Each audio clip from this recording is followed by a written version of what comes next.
नमस्कार। मैं हूं अमरपाल सिंह वर्मा और आप देख रहे हैं भारत ऑफ बीट। आज हम एक नए विषय पर चर्चा करने जा रहे हैं। यह विषय है डेथ टेक्नोलॉजी इंडस्ट्रीज का। यह मुद्दा जहां तकनीक आधारित व्यापार से जुड़ा है, वहीं हमारी भावनाओं से भी लिपटा हुआ है। आपने हाल में एक वीडियो जरूर देखा होगा। जिन लोगों ने नहीं देखा उनके लिए मैं बता देता हूं। इन दिनों दक्षिण भारत का एक वीडियो खूब वायरल हो रहा है। यह वीडियो एक विवाह समारोह का है, जिसमें दूल्हे के स्वर्गीय पिता को स्वर्ग से जमीन पर उतरते हुए दिखाया गया है। वह अपनी पत्नी और बेटों से मिलते हैं और समारोह में शामिल होकर भोजन करते हुए भी नजर आते हैं। इसके बाद उन्हें फिर स्वर्ग के लिए प्रस्थान करते हुए दिखाया जाता है। इस वीडियो को देखकर अनेक लोग हैरान हो रहे हैं। कई लोग इसे देखकर भावुक भी हो उठते हैं। पर इसके साथ साथ इस वीडियो ने कई सवाल भी खड़े कर दिए हैं। दरअसल यह वीडियो एआई तकनीक से बनाया गया है, जिसने डिजिटल क्रांति की तेज लहरों में बहते हुए अब जीवन की अंतिम सीमा यानी मृत्यु को भी तकनीकी प्रयोगों का हिस्सा बना दिया है। यह प्रयोग पश्चिमी देशों में खूब फल फूल रहे हैं और इसकी बदौलत वहां बाकायदा एक बड़ा उद्योग भी खड़ा हो गया है, जिसे डेथ टेक्नोलॉजी इंडस्ट्रीज नाम दिया गया है। दक्षिण भारत के इस वीडियो से पता चलता है कि अब भारत में भी इसके अंकुर फूटने लगे हैं। बड़ा सवाल यह है कि यह तकनीक हमारे समाज में उगता हुआ भविष्य है या फिर एक भावनात्मक व्यापार। एआई के शोर के बीच डेथ टेक्नोलॉजी एक नया और तेजी से उभरता हुआ क्षेत्र है, जो मृत्यु, शोक, अंतिम संस्कार और स्मृतियों से जुड़ी पारंपरिक प्रक्रियाओं को तकनीक की मदद से नया रूप दे रहा है। यह उद्योग मृत्यु से जुड़े अनुभवों को डिजिटल, व्यक्तिगत, टिकाऊ और तकनीकी रूप से उन्नत बनाने का प्रयास करता है। डिजिटल और वर्चुअल स्मृतियां इसके प्रमुख पहलू हैं। इसके तहत मृतकों की याद में ऑनलाइन प्लेटफॉर्म बनाए जाते हैं, जहां उनके जीवन की कहानियां, फोटो, वीडियो और श्रद्धांजलियां साझा की जाती हैं। कुछ स्टार्टअप ऐसे हैं जो वर्चुअल रियलिटी में भी अंतिम मुलाकात का अनुभव देने लगे हैं। इतना ही नहीं, यह उद्योग अब लोगों के शोक में शरीक होने का कारोबार भी करने लगा है।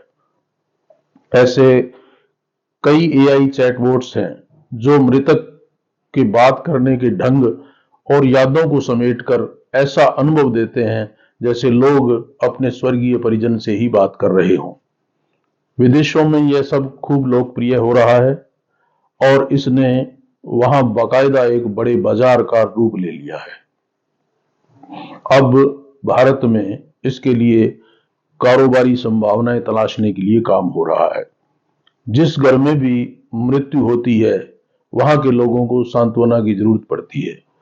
अपने परिजनों को खो देने वाले लोगों के घर तक जाकर सांत्वना देना हमारे समाज का स्थापित लोकाचार है, जिसमें अब तकनीक भी शामिल हो गई है। कई डिजिटल श्रद्धांजलि वेबसाइट्स, ऑनलाइन श्राद्ध और पूजा सेवाएं वगैरह पहले से ही उपलब्ध करवा रहे हैं। यह ट्रेंड कोविड काल में पनपे और अब टिकते हुए नजर आने लगे हैं। और इसमें एक नया अवतार है होलोग्राफिक प्रोजेक्शन, जिसमें मृत व्यक्ति जीवित दिखाई देता है। दक्षिण भारत के एक विवाह में दूल्हे के स्वर्गीय पिता को एआई और होलोग्राफिक तकनीक के जरिए जीवंत रूप में दिखाया गया। इसमें वे आशीर्वाद देते, बेटे से बात करते और फिर स्वर्ग लौटते हुए नजर आए। इस उद्योग में अपार संभावनाएं हैं और इसी कारण यह एक उभरता हुआ उद्योग माना जा रहा है। इस उद्योग की नजरें अब भारत के उन घरों पर हैं जहां हर साल लाखों लोग स्वर्ग सिधार जाते हैं। और हर परिवार के पास अपने बिछुड़ चुके परिजन की एक कहानी होती है जिसे वे सहेजने के ख्वाहिशमंद हो सकते हैं।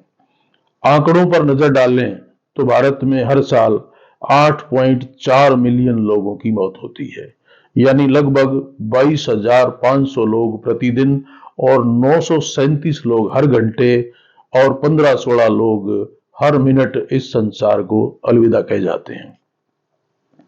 किसी परिजन की मृत्यु जहां प्रत्येक व्यक्ति के लिए एक अपूरणीय क्षति है, तो वहीं डेथ टेक्नोलॉजी इंडस्ट्रीज इसे बड़े बाजार के रूप में देख रही है।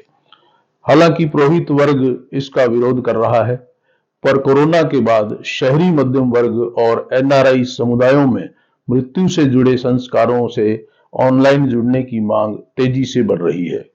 हर भीड़ चाल की तरह अब होलोग्राफिक प्रोजेक्शन के जरिए मृतकों को वर्चुअली देखने का चलन बढ़ेगा, ये तय है।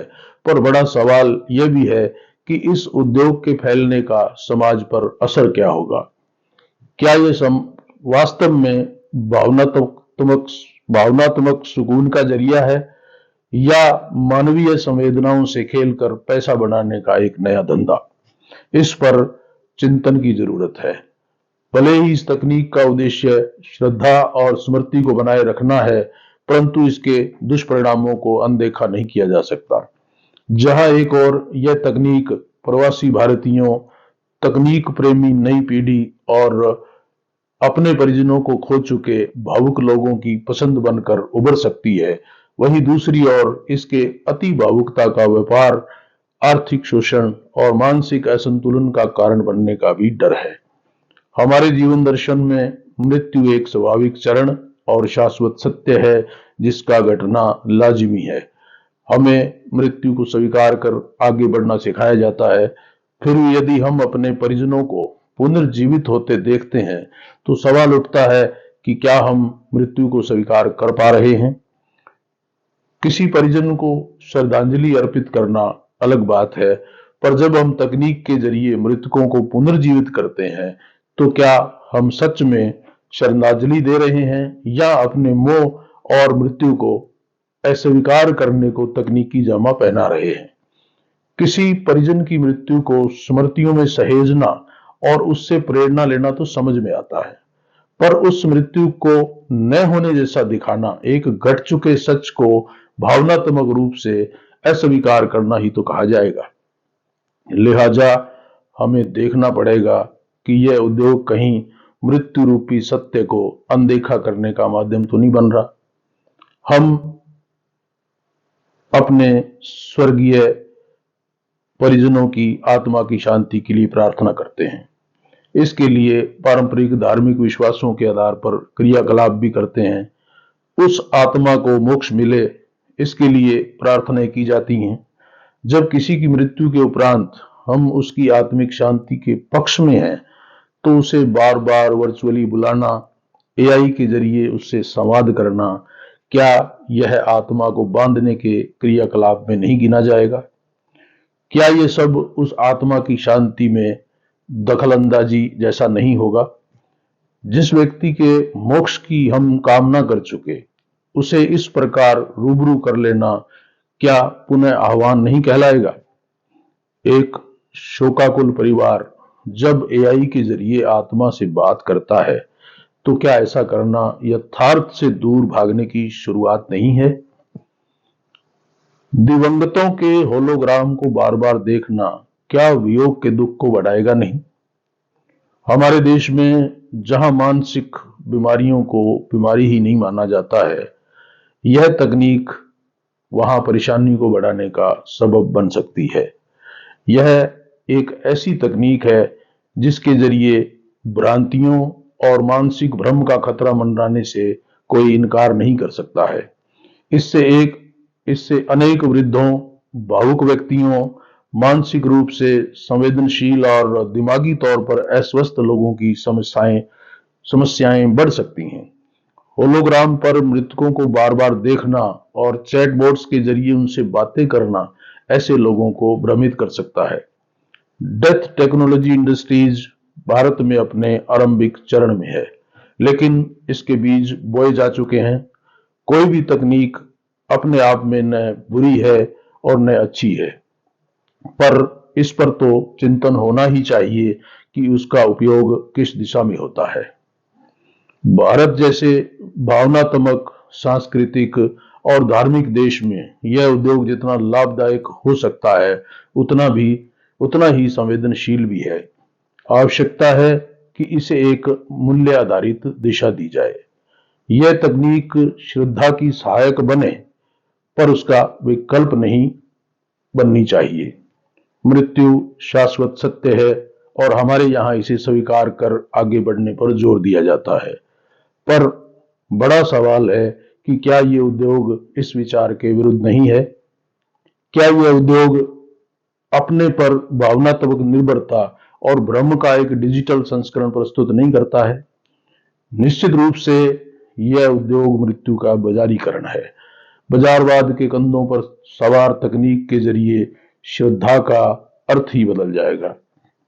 जब कोई व्यक्ति नहीं रहेगा और एआई के जरिए उसकी उपस्थिति दर्ज की जाएगी और उसके लिए पैसा लिया जाएगा, तो यह श्रद्धा नहीं, एक उत्पाद, एक व्यवसाय ही कहलाएगा। यह उद्योग उस विचार के ठीक विपरीत है जो कहता है कि मिट्टी में मिल जाना ही जीवन की पूर्णता है। मिट्टी में मिल जाना ही जीवन की पूर्णता है। क्या यह आत्मा की मुक्ति के विरुद्ध नहीं है?